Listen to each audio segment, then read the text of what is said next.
hicabı vacib bilmirsən, qardaşım. Hicabı vacib bilmədin, başın örtmədi, eybi yoxdur. Burada şeytan səni aldatdı. Bəs geyiminə niyə qarışmırsan xanımın, qızın?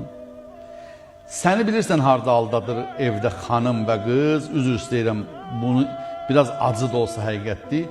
O ki, sənin qızın, sənin xanımın evdə normal, məsələn deyiblər, atanın yanında başı açıq gəzmiyorlar, qolu açıq gəzmiyorlar.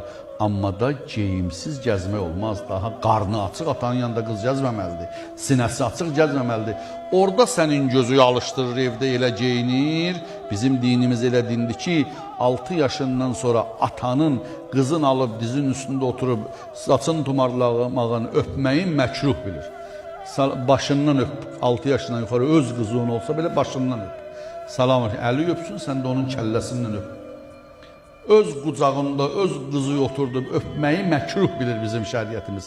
Sən evdə qızın bir əxlaqlı geyiminə fikir versən, gözü alışdırmasın onun elə geyimini, o çıxıb çöldə elə gəzməyəcək.